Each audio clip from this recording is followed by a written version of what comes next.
Ei, què passa? Benvinguts i benvingudes a una nova secció de cinema i tecnologia, com sempre, aquí, a Metadata, on ja sabeu que sempre parlem de curiositats, de novetats, de notícies, de pel·lícules i sèries relacionades amb la tecnologia, i me'n vaig donar compte d'una cosa amb la qual m'haig d'autopicar una mica la cresta. Sí, una mica de pam-pam al culet, perquè sí que és veritat, no ens farem els humils aquí, que hem fet vídeos collonuts. Hem parlat del canvi del tipus d'animació en el cinema, el pes de sagues com Avatar dins del món dels efectes visuals i especials, o com ja sabeu els més assidus, vídeos on us recomano pel·lis i sèries que podeu trobar a les vostres plataformes. I aquí és on m'haig de picar una mica la cresta, perquè me n'he donat que sempre recomano coses per veure a plataformes, però mai per veure-ho al cine. Quina mena de cinèfil soc si no recomano anar al cine? Això no pot ser, ho arreglem ara mateix. Així que aquí comença 3 pel·lícules que qualsevol tetxi voldria anar a veure al cinema. Ah, i per cert, dues han estat doblades al català. La primera de la que us en vull parlar porta una setmana en boca de tothom. I per sobre de tot se'n destaquen els seus efectes especials. Amb la qual fa que anar a veure El regne del planeta dels simis al cinema sigui una experiència brutal. I a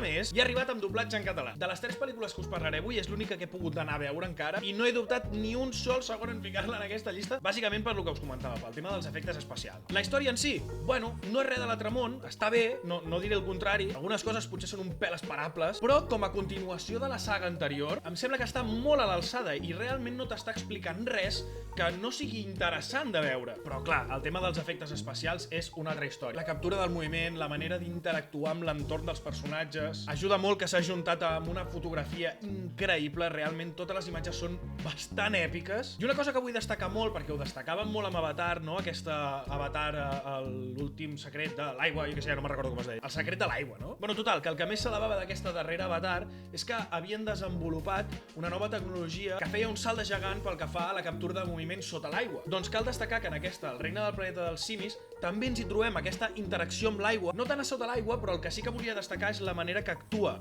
aquesta aigua en cossos peluts, en cossos amb pèl com són el dels micos. Ja us dic que crec que és el més destacable de la pel·lícula i no amb això la vull fer de menys. Tornem-hi, em sembla un molt bon fil per estirar de la història que ens han anat explicant la darrera trilogia. És èpica, hi ha molta acció, hi ha un missatge antibelicista molt potent i crec que és una pel·lícula tremendament gaudible als cinemes. Així que no t'ho pensis dues vegades, mira les sessions en català del teu cinema preferit i gaudeix d'aquest tros de pel·lícula. Una altra de les pel·lícules que ara mateix està en cartellera i un bon teig i no es pot perdre és la pel·lícula d'animació Deep Sea, pel·lícula que, com El regne del planeta dels simis, ha arribat amb doblatge en català. I amb aquesta pel·lícula tornem a tenir una mica el mateix que amb El regne del planeta dels simis, que val molt la pena anar-les a veure al cinema perquè potser el millor que tenen per donar-nos no és tant la història o la trama o els diàlegs, sinó visualment. És que és un espectacle visual i de colors. I com a curiositat és una pel·lícula que va estar nominada al darrer Festival de Sitges a millor pel·lícula d'animació. Com a sinopsis coneixerem a la Shenshu, que és una nena que es va quedar orfa i que enmig d'un creuer familiar acaba caient a l'aigua i arriba a les profunditats en un restaurant on coneixerà un munt d'animals, tipus així antropomòrfics, i aquí és on entra l'animació. Perquè barreja tècniques modernes de CGI i pintures tradicionals xineses fetes amb tinta. Amb tot això fan que els escenaris siguin una autèntica explosió de color, que fan que et quedis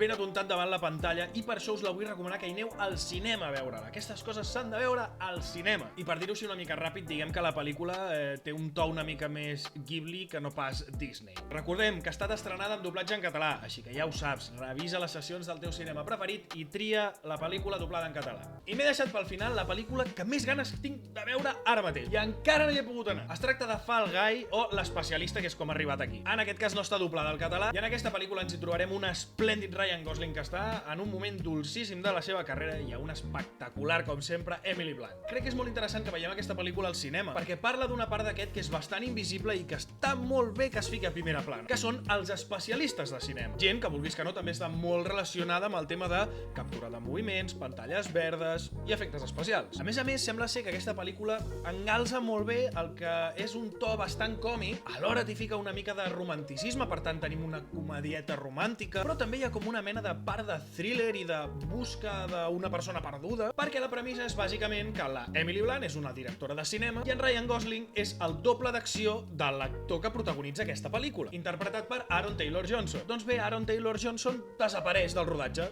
Ciao. Amb la qual Ryan Gosling mirarà de trobar-lo per poder ajudar la Emily Blunt a poder acabar la seva pel·lícula. I en aquesta busca, evidentment, doncs li passaran coses pròpies d'una pel·lícula i pròpies de la seva feina com a doble d'acció. Crec que com a blockbuster és una pel·lícula bastant completa i que, a més, el que us comentava, posa en primera plana una professió que crec que s'ha de començar a reconèixer una mica més, començant per tenir premi en alguns de de les gales més importants del cinema. I sí, sempre sí als blockbusters al cinema. Sempre, sí. Doncs au, jo ja estic en pau amb mi mateix perquè ja us he recomanat anar al cinema i no veure-ho tot sempre a plataformes. Recordeu que les 3 pel·lícules de les que hem parlat estan en cartellera ara mateix i que El regne del planeta dels simis i Deep Sea les trobareu amb doblatge en català, així que repasseu els horaris del vostre cinema preferit. Si has arribat fins aquí, crec que t'ha agradat i t'ha entretingut el suficient aquest vídeo com per deixar-te un bon like, que és absolutament gratuït i a nosaltres ens va de conya encara que no ho sembli. I si ens vols donar tot el suport hagut i per haver i estar atent o atenta sempre que pugem algun d'aquests vídeos, subscriu-te al canal. Doncs au, fins aquí. Vaig a veure si trenco la guardiola per poder-me comprar unes crispetes allà al cine, perquè mira, l'entrada encara tu, però les crispetes, col·lega... Apa, xau!